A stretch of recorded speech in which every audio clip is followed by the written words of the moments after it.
How's it going, guys? Seeking Glory here. We're here with Harry, the winner of the winner box for Total Tabletop Dubbo.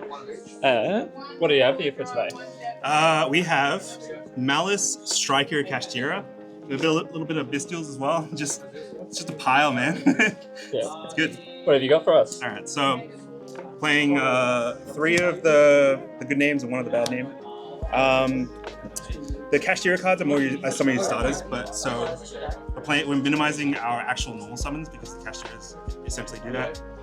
Playing two of the Underground. I kind of just caught one at the last minute. I built this at like 2 a.m. last night, and I have not slept. But that's what it is. One of each of the names. Nothing much to say there. It's pretty standard. This is pretty normal. We're not playing Allure, so I think one of the cat is correct. And why are we playing Allure? That sucks. Actually, that's a good point. Maybe I should be on Allure. I don't know. I don't remember. I was fucking out of it. Playing EMP, Malmine, Code of Soul, and Dotscaper. Dotscaper obviously is like the pseudo fourth name for the Malisses. Code of Soul and Meowmine are both extenders, but they're also kind of like endboard pieces in the fact that they have effects on your opponent's turn. Meowmine also is kind of a breaker if you use it correctly. Like you can do some link shenanigans. Bounce some stuff. It's really nice. The fact that it doesn't activate as well is also very nice.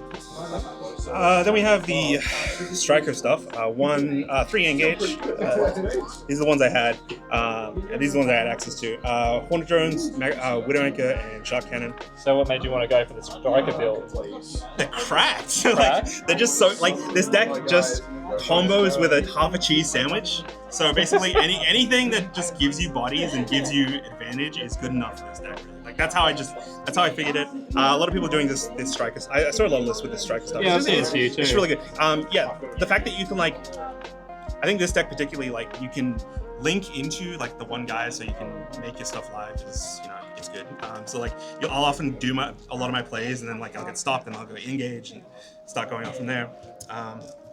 Yeah, that's them. Then we have some non-engine. We're not playing any hand traps. I didn't want to. I just love I was using the Sky Striker cards as breakers. Yeah. And then we were playing just a bunch of just quick power, quick play spells. So Sign Out Backdoor, a weird one. It says banish target a Cyber monster you control, add a different one from your deck to hand with a lower attack, whatever. So you're adding your Meowmine and your Code of Soul, which are extenders. And the idea is we're playing this to get dodge stuff. I was honestly just testing it today. I think it did really well. Thrust talents, really good to breaking boards. You also set your Malice traps with this, so it's fine. Droplets, not much to say about that. It's all very just power spells. Then we got some one-ofs. We got Fall by the Grave, Terraforming to search the field spells. Goldstock, very good. 1 Sign-Out Mining and 1 Foolish Burial. I wanted to play 1 just as a thrust target. I don't like this card. I don't love this card. I think you'd also try 1 Allure somewhere here. This has a thrust target, and it lets you kind of extend in situations where you probably otherwise couldn't. Foolish is really interesting in this deck. The main use for it is sending the Dotscaper, so giving you kind of a way to use Dotscaper in a different way. You also send, if you draw it later in your combo, you can send the Code of Soul and the Meowmine to give your end board a little bit extra. Because we're not playing Dark Fluid. I'm not sending the Code of Soul with the Dark Fluid. Not sold on the Dark Fluid? No, I think it's just a bit too greedy, personally. It's also under Shifter, which I am playing Shifter on the side. Under Shifter, this says banish a Malice from the deck, which is, obviously very good. And then we're playing the Kashtira cards, which is 1 field spell. We're playing the 1 Terraforming, so the 1 field spell, 3 Fenrir, and 1 Rise Up. And what made you go for the cash stuff? Just the power of Fenrir in this format, against Raziel specifically. This deck's the only matchup I care about really was Raziel. Yeah. So the Fenrir does a lot of work against that deck. This card's obviously very bad into Raziel, but you play it because you got the Terraforming and the spell cards and whatnot. But the idea with this card is it is a starter technically. Yeah. Because I'll show you what it does in a second. But it's also an end board. I never really ended on this card, really. I was always linking it off. But it is theoretically an end board piece. It breaks boards. It's an extra body. It just does everything, and that's why I played this. Yeah, I'll show you the. So with the Kashtiras, we're going summon Fenrir, add Rise Heart with the Fenrir effect, normal summon Rise Heart. So that's your normal summon, and I'm playing very low amount of normal summons. And then we overlay for we use the effect to banish Fenrir, make it 7. Overlay for the Draco Sack, summon 2 tokens. Link the 2 tokens to Cherubini. Cherubini effect sends a level 3 from my deck to graveyard, so we send a Maliss name, and then we link the 2 of them into an SP or an Agaliza Drake, which says banish a monster from your graveyard, essentially. So you banish it, and then you get started. And then you're starting your play with these 2 on board. The other thing this does is because we're playing a high amount of spells and ways to not have to start our plays with normal summons. This often, this will get in your beard a lot of the time, which is fine. It's just like, okay, activate Maliss on Underground, activate, Engage, activate whatever, and then keep going. So baiting hand traps is part of the reason I like this. It doesn't have to resolve. It still just will take out interaction. And these 2, the only thing you can really imperm is this card, because these 2, this sends for cost and this banishes for cost. So it's very hard to stop this once you get past this, which is very interesting. For the extra deck, I'm playing, these 2. Playing, for the linked ones, we're playing Link Dakota, which, summons itself back, Kagari for, Sky Striker shenanigans, and Link Spider. Link Spider is mandatory for Nibiru, very good. For Link 2s, we're playing SP Little Knight, Splash Mage, and those are those, all just Link 2 extenders. Great cards, all of them, overperform. I don't really go into Splash Mage. I only really go into Splash Mage if I get nibbed, because I'll show you what the deck's trying to end on. One of each of the Maliss. I don't know, nothing to say. They're all good. You don't need to play more of them because they're coming back all the time. Then we're playing 1 Protect Code. I really like this card. I think it's a bit. I thought it was a bit much at first, but I've really come around to this card.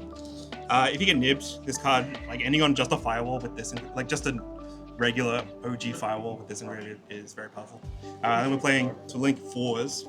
We're playing Firewall, Nightmare Griffin, and Access Code Talker.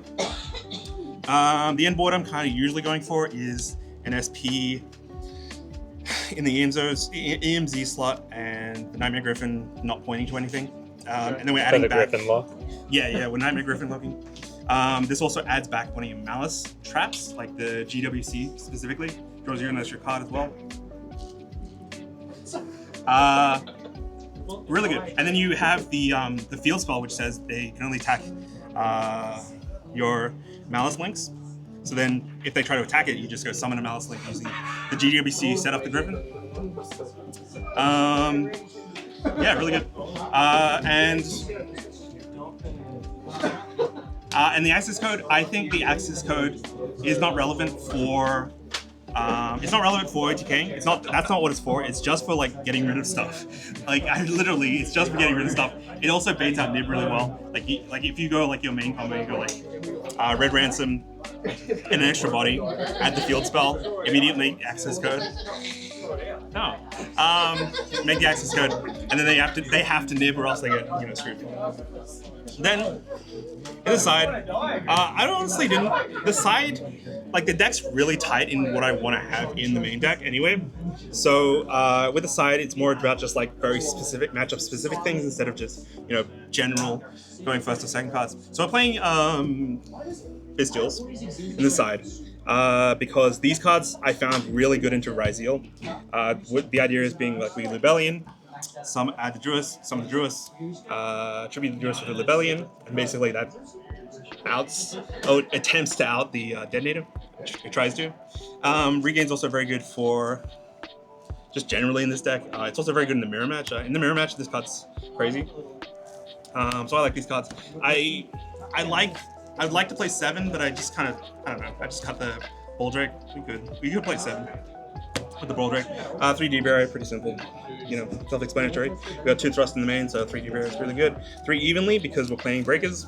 I found this card overperforming this format. There's not a lot of decks that really have a way to negate this. Fiendsmith does, but.